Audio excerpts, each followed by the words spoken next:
Buenas, ¿qué tal? Este es el primer parcial para la materia de Argentina 2 del profesorado Sagrado Corazón. Y el tema que vamos a exponer sería el Es, de... perdón, como dice Matías, el tema que nosotros elegimos y fue tema a problematizar fue cómo las políticas y las decisiones que tomaron los caudillos afectaron a la economía, también al comercio, la agricultura y al bienestar de la población. Bien, yo ahora para empezar me gustaría mencionar, diferenciar las diferentes posturas ideológicas y modelos de Estado que se proponían desde los distintos bandos.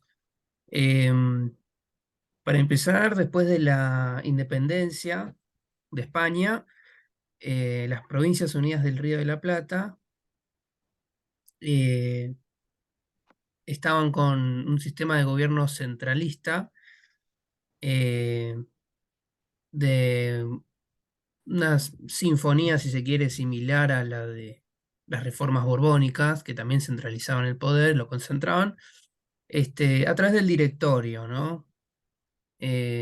Con un director supremo como Rondeau. Eh, y con ese sistema de gobierno lo que se pretendía era seguir como venía haciéndose antes y enviar, digamos, gobernadores a las provincias que sean leales a este director supremo. Eh, Como si este director supremo fuese el virrey anterior. El problema está que las provincias no reconocían como un virrey al director supremo y no lo veían así de legítimo y de hecho habían provincias que eh, no respondían al gobernador que el director supremo designaba o decretaba y terminaban teniendo su propio gobernador, como el caso de, acá vemos, el de Salta, que tenía a Güemes, eh, y Córdoba, que tuvo a Bustos. Em, Sin embargo, ellos no les iban a declarar la guerra en sí al directorio, sino que se mantendrían neutrales. Los que sí se opondrían y mantendrían una guerra serían la Liga de los Pueblos Libres, liderada por el federal Artigas. Em, Artigas venía de la banda oriental, por eso no está en este mapa, ya que hoy es conocido como Uruguay, ¿no? Pero a su vez, el caudillo de Artigas logró tener injerencia, influencia en otras provincias vecinas, como lo eran Entre Ríos y Santa Fe. En este caso estaríamos hablando de Francisco Ramírez y Estanislao López, respectivamente. Eh, y bueno, y entre todos ellos se opusieron al directorio en sentido estricto, ¿no? O sea, me refiero a un combate bélico, donde ellos se imponen sobre el directorio y lo derrotan, instalando gobernadores federales tras esto. Con esto ellos se garantizaban que haya una, por así decirlo, autonomía entre provincias, una igualdad, y que Buenos Aires no tenga predominio sobre las demás, como había mencionado antes. Em, entonces, en ese sentido, termina asumiendo Martín Rodríguez a la larga, quien también él es federal, y entonces tenemos dos proyectos antagónicos, ya que los unitarios seguían estando, eh, oponiéndose a los federales. Van a ir alternándose, van a ver a medida que pasemos las diapositivas, entre unitarios y federales las distintas provincias. Esto está englobado en un contexto que se conoce como guerras civiles. Lo que básicamente los unitarios, los centralistas unitarios pretendían era, como el directorio hacía, concentrar el poder, decretar gobernadores y establecer una constitución de justamente carácter unitario, eh, de modo que se unificase el país con esas reglas. Mientras que los federales eh, querían autonomía, querían gobernadores designados por ellos mismos, querían igualdad de estatus entre las provincias, y se debatían también entre ellos si hacer una constitución, ya sea eh, para todos una igual, como sería en una república o estado federal, eh, o un estado confederado, donde cada provincia tuviese su propia constitución y no tuviese que responder a una constitución mayor. Así que bueno, en este sentido, los federales luego van a enfrentarse entre sí. Más allá de por rencores o discordias, también hablamos por cuestiones ideológicas, ¿no? Vamos a tener más adelante los federales de lomo negro, que serían los que justamente buscaban una constitución federal, eh, y por otra parte, los federales de lomo colorado, con rosas a la cabeza. Lo que ellos pretendían era no imponer una constitución, porque por el momento están mejor así, o consideraban que era un contexto que no estaban listos todavía. Em, Así que bueno, acá ya expliqué toda esta parte.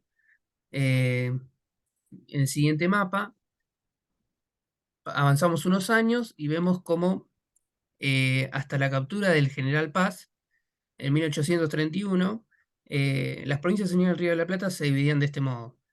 Tenemos, por un lado, a estos federales, con Juan Manuel de Rosas a la cabeza, y Estanislao López en Santa Fe, y por otro lado, Córdoba, que tenía a Bustos.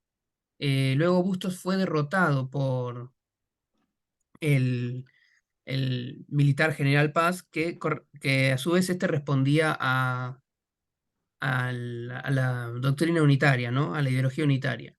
Eh, Había sido enviado por Lavalle, quien a su vez Lavalle había derrocado a Manuel Dorrego, que era federal, así que ahí se ve cómo van alternándose los poderes, ¿no?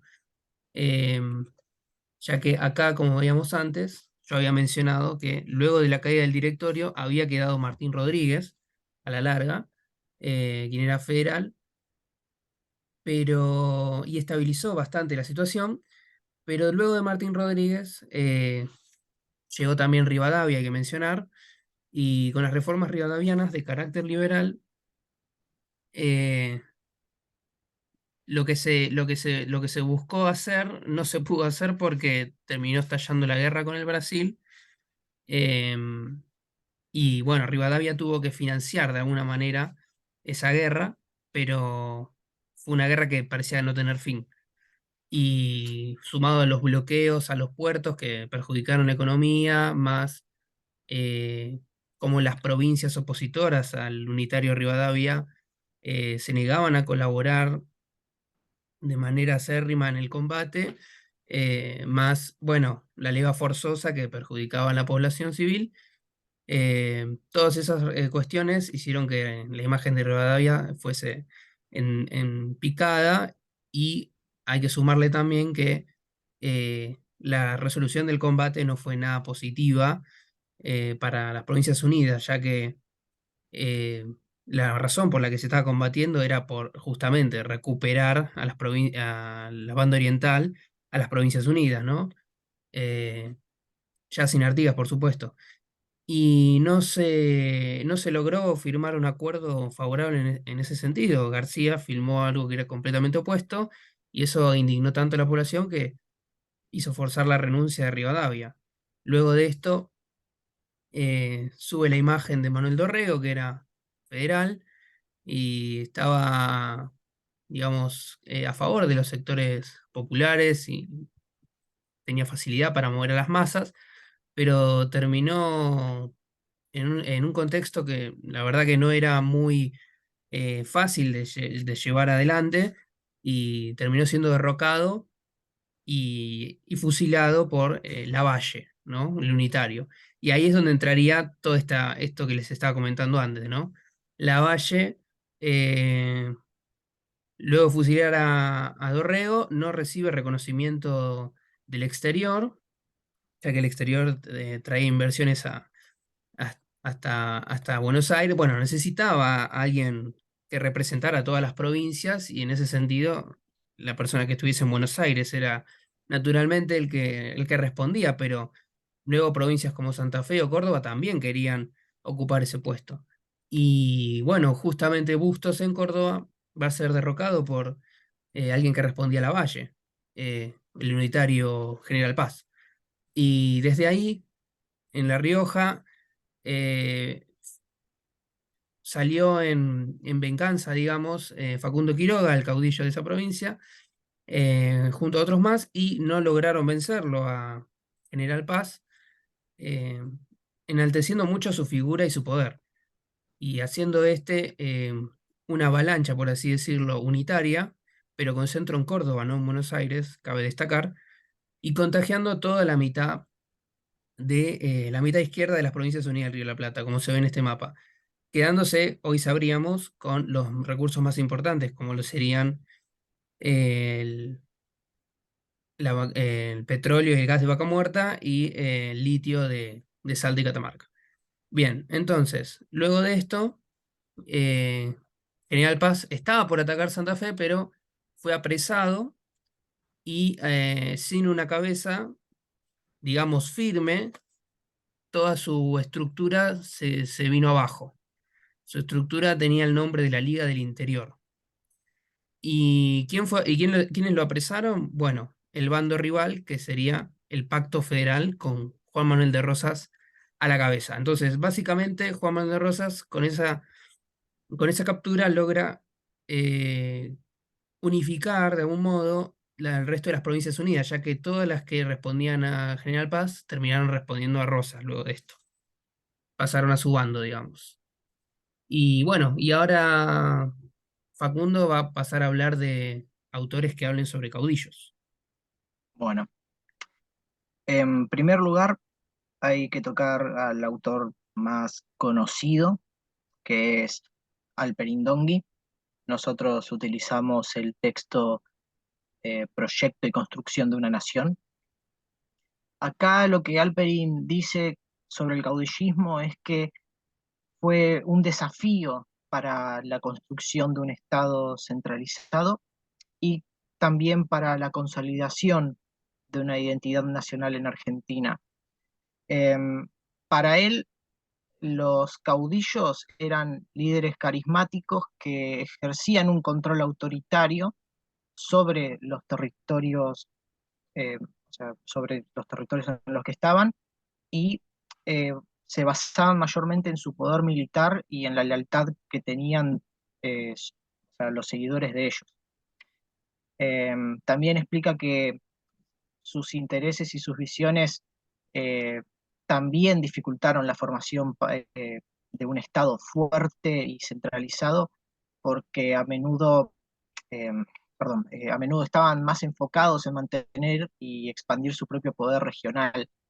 A esto lo que él dice es que esa especie de fragmentación política más la falta de una autoridad central es lo que debilitó los esfuerzos para construir instituciones estables y también que sean eficientes a un nivel nacional. Em, Sobre las disputas y las rivalidades entre los caudillos y los seguidores de cada uno, él explica que a menudo resultaban en enfrentamientos violentos y también generaban esa inestabilidad política, con lo cual dificultaba el consolidar un Estado nacional más sólido.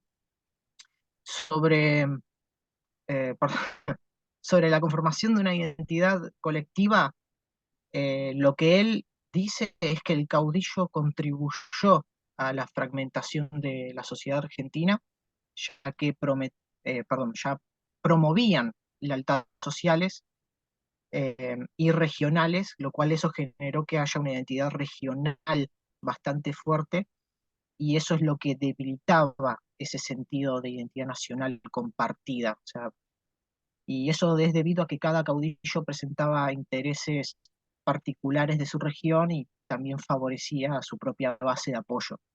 Eh, ya por último, con Alperín, lo que dice es que esa falta de identidad colectiva y de unidad política es lo que obstaculizó la consolidación de una conciencia nacional y también dificultó la creación de un proyecto común para el país.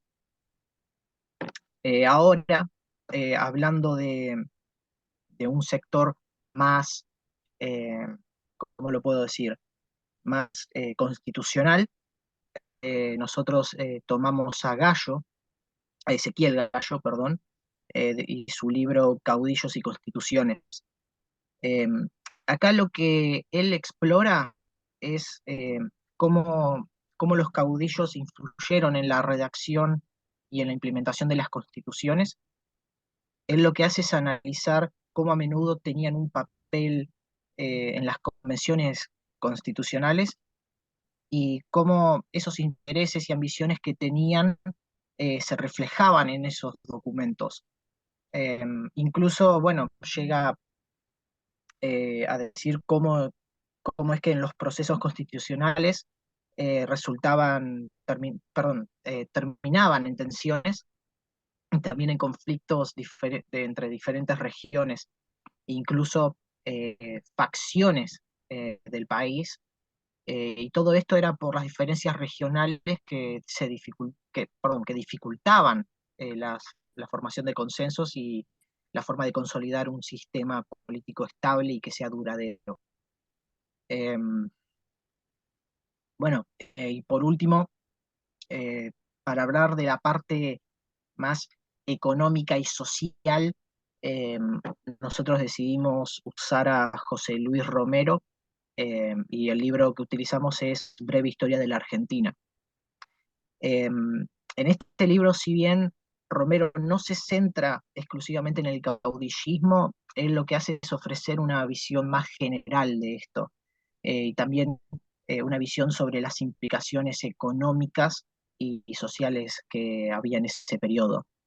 Lo primero que hace es destacar, eh, al igual que, al igual que Alperin, que eran líderes carismáticos, perdón, y autoritarios que ejercieron un control político y militar, eh, pero los describe eh, perdón, eh, describe, por ejemplo, el surgimiento de varios caudillos, como por ejemplo Juan Manuel de Rosas y Quiroga, y explica que el dominio de estos caudillos eh, influyeron en la configuración política, económica y social del país. Por ejemplo, habla sobre los impactos económicos y señala que la concentración de poder en manos de los caudillos llevaba a instauración de políticas económicas proteccionistas, eh, sobre todo favoreciendo a sus seguidores, pero afectando al desarrollo del comercio y la economía nacional, lo cual obstaculizaba, perdón, el crecimiento económico. También habla sobre los impactos sociales, destacando cómo la lealtad a un caudillo podía tener repercusiones bastante significantes en la vida cotidiana de las personas e incluso en sus oportunidades socioeconómicas.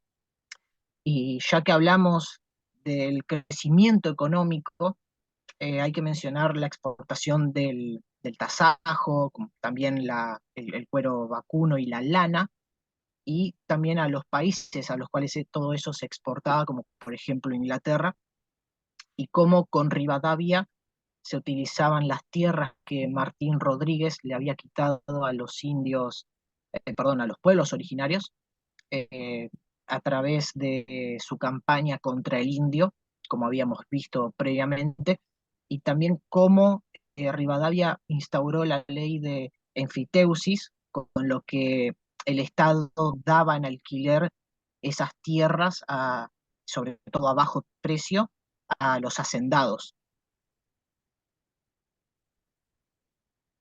Eh, bueno, me había olvidado. eh, Otra de las cosas que habla Romero en su libro es sobre Rosas. Él lo describe como un líder autoritario y centralizador, y que su régimen se caracterizó por la represión política también se caracterizó por el control social, la exaltación del orden y de la disciplina, y argumenta que ese gobierno contribuyó a la polarización y a la violencia política en Argentina, eh, ya que generó un clima de temor y opresión. También describe este gobierno eh, como autoritario y centralista, porque eso es lo que hizo Rosas. Él logró centralizar el poder en sus manos y ejerció un gobierno, como ya dije, de carácter personalista, eh, utilizando incluso eh, eh, tácticas represivas, perdón, eh, para mantener en control a la sociedad y eliminar a cualquier forma de oposición política. Eh, bueno, esta es una cita sobre Rosas, eh, que va directamente hacia el gaucho gobernador José Luis Busaniche, y dice: hacia el anochecer y luego de los saludos oficiales, Rosa recibe al representante uruguayo, Santiago Vázquez, con quien habla francamente de los sucesos del día. Se conoce lo dicho por Rosas por el informe que eleva a su gobierno el representante uruguayo al día siguiente. Aquí me tiene usted, señor Vázquez, en el puesto de que me he creído más distante, le habría dicho aquel yo.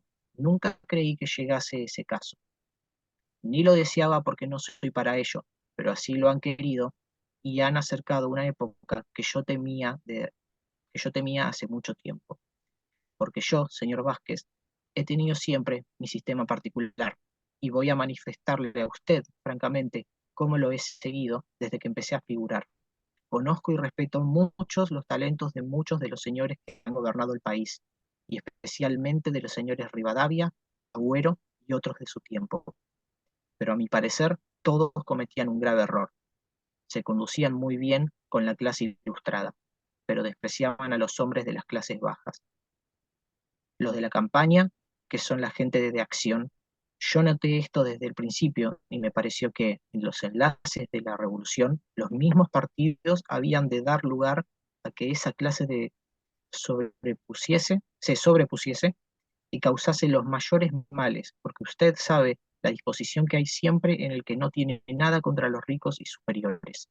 Me pareció, pues, muy importante conseguir una influencia grande sobre esa gente para contenerla o para dirigirla, y me propuse adquirir esa influencia a toda costa. Para esto me fue preciso trabajar con mucha constancia, con muchos sacrificios, y hacerme gaucho como ellos, hablar como ellos y hacer cuanto ellos hacían, protegerlos, hacerme su apoderado, cuidar de sus intereses, en fin, no ahorrar trabajo ni medios para adquirir más su concepto. Esta conducta me atrajo los celos y las persecuciones de los gobiernos en los que no sabían lo que se hacía, porque mis principios han sido siempre obediencia a las autoridades y a las leyes. Yo, perdón, ya dije a usted que los señores de aquí, de la ciudad, no querían nada conmigo. Cuando podían conseguir todo, se entiende con decencia, porque Juan Manuel de Rosas es incapaz de bajezas. Me contuve quieto a pesar de que la campaña me llamaba con instancia. No quise hacer nada y me propuse que conociesen que sin mí nada podían, porque yo sabía lo que les iba a suceder, que no se habían de entender como sucedió, que no se entendían unos con otros. Creen que soy federal. No, señor, no soy de partido alguno, sino de la patria. En fin, todo lo que yo quiero es evitar males y restablecer las instituciones, pero siento que me hayan traído a este puesto porque no soy para gobernar. Así que bueno, ahí como decía el propio Rosas, era un caudillo todoterreno, ¿no? Podría decirse, ya que Sí, se codeaba con todos, clase alta, baja, no tiene inconvenientes con negociar, y dentro de esas negociaciones entraría también la otra parte de Argentina, que serían los pueblos originarios, los indígenas, los caciques indígenas, puntualmente. Así que por eso Ahora vamos a pasar a hablar un poco de ellos, ya que ellos también fueron líderes en sus propias comunidades, así como lo fueron los caudillos en las provincias. Em, y acá tenemos, por ejemplo, un mapa que hice del año 1820, las Provincias Unidas del Río de la Plata, con el Tratado de Miraflores predominando. Acá, como verán, hay algunas provincias en celeste, que serían los pueblos originarios aliados. Acá yo puse a los diaguitas calchaquíes como aliados, pero no estarían englobados en el Tratado de Miraflores, ya que los que estarían en este tratado serían los pampas. Los diaguitas los incluí porque tienen relación con la alianza que hicieron con Güemes al enfrentar a los realistas. Bien, entonces esto sería en un contexto donde el directorio está cayendo a manos de los federales, ¿no?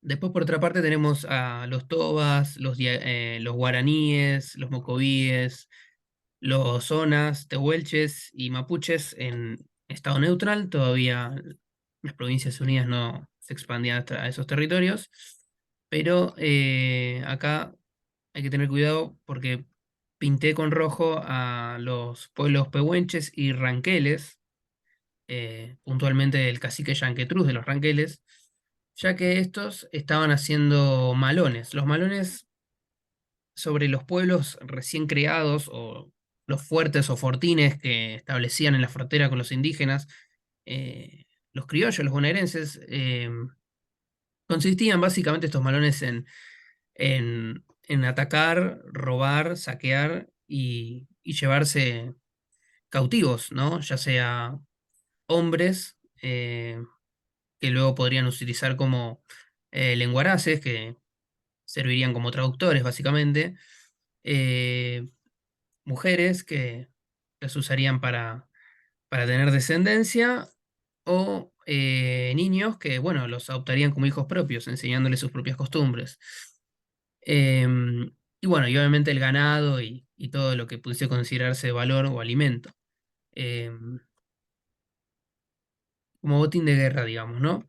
Eh, lo que sí hay que mencionar es que el Tratado de Miraflores se hizo en un contexto donde Martín Rodríguez estaba completamente sobrepasado estratégicamente y militarmente por el contexto de inestabilidad social y guerras civiles, y no podía destinar energías a las fronteras con indígenas. Entonces, eh, le pareció muy acertado la propuesta de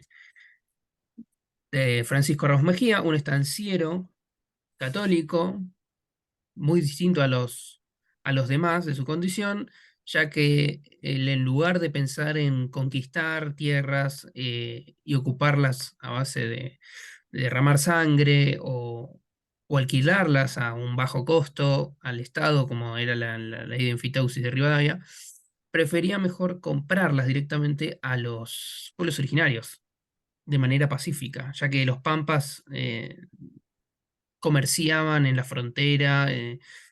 Los pueblos originarios tenían presencia en las salinas, que eran importantísimas para conseguir la sal, que era un bien muy valioso, ya que este servía para conservar los alimentos, ¿no? La carne, ya que no había heladeras, se utilizaba la sal.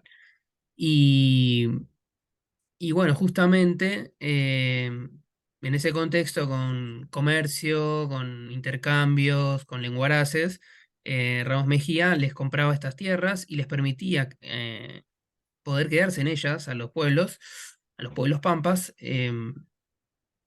a cambio de que no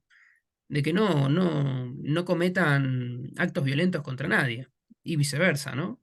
Em, una coexistencia pacífica, donde él se ofrecía a enseñarles voluntariamente a cosechar, a rezar, y bueno, y era un modelo exitoso que se vio plasmado y oficializado en el Tratado de Miraflores, donde los caciques pampas lo eligieron al propio Ramos Mejía como representante de ellos ante Martín Rodríguez, que era el gobernador de Buenos Aires, y el tratado no pudo durar porque el capitán chileno Carrera, que venía justamente atravesando la cordillera con malones indígenas hostiles, empezaron a invadir y atacar, como decía, pueblos recién formados, fortines, fuertes, ahí entraría Lobos, Chascomús,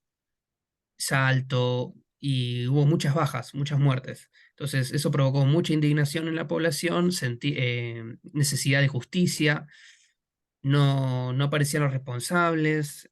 Martín Rodríguez, al parecer, persiguió a uno de estos y parece que era uno de los que había firmado el Tratado de Miraflores, el cacique Ancafilu, y Y bueno, el final terminaron metiendo a todos en la misma bolsa, se podría decir, porque cuando Ramos Mejía alzó la voz contra estos combates que se estaban dando, eh, lo terminaron acusando de ser un espía que traficaba información para los malones. Y, y bueno, el resultado fue que terminó siendo apresado injustamente, sin ningún tipo de pruebas, aunque lo allanasen. Y los peones indígenas que él tenía a su cargo, que eran todos pacíficos, no vieron con buenos ojos estas arbitrariedades e injusticias y quisieron, digamos, oponerse. Raúl Mejía al principio les dijo que no lo hagan, pero después cuando se lo vieron que llevaron detenido y esposado, parece que se resistieron. Así dicen las fuentes oficiales, porque al final terminaron decapitando a decenas de ellos, degollando, mejor dicho. Y eso generó mucha indignación entre las comunidades pampas, lógicamente, y eso derivó en posteriores malones pampas, esta vez sí pampas, eh, organizados justamente por uno de los ex capataces de Ramos Mejía. Eh, entonces la situación se había vuelto muy compleja. eh, los pehuenches y ranqueles luego serían, digamos, detenidos por Calfucurá, quien era,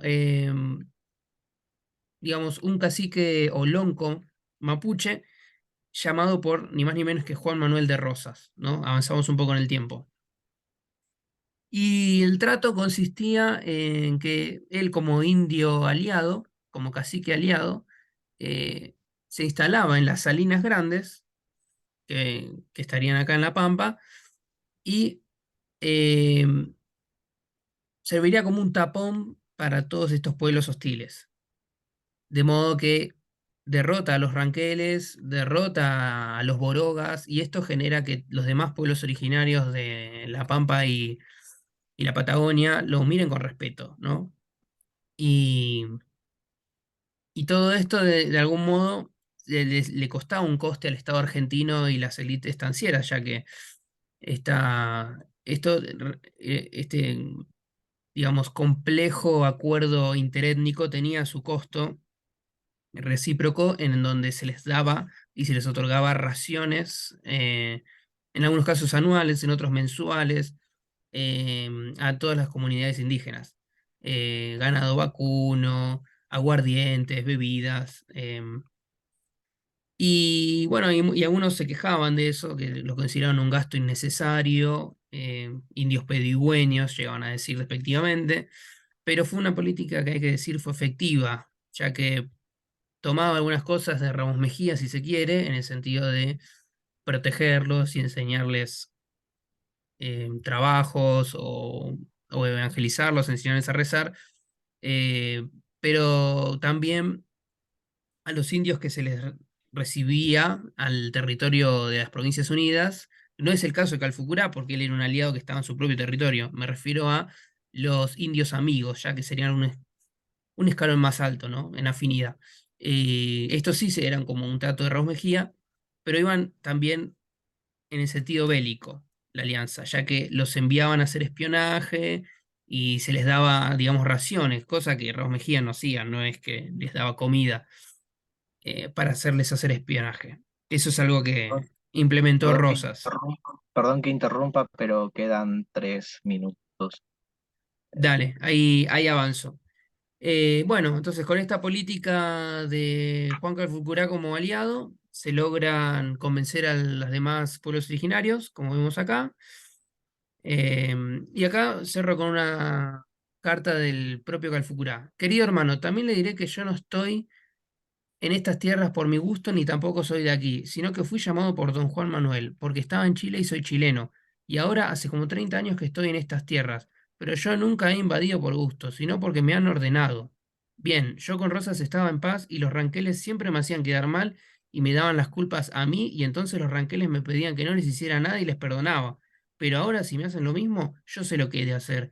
Y así es que le vuelvo a repetir que, porque coliqueo no le ha dicho al gobierno que eran los ranqueles que siempre iban a invadir cuando hacía las paces yo para hacerme quedar mal. Le vuelvo a repetir, querido hermano, que le digo al gobernador como yo le digo, y entonces, que le diga al gobernador como yo le digo, y entonces él sabrá qué hacer con Coliqueo y los ranqueles. Es una carta del cacique Calfucurá al general Emilio Conesa, en 1861.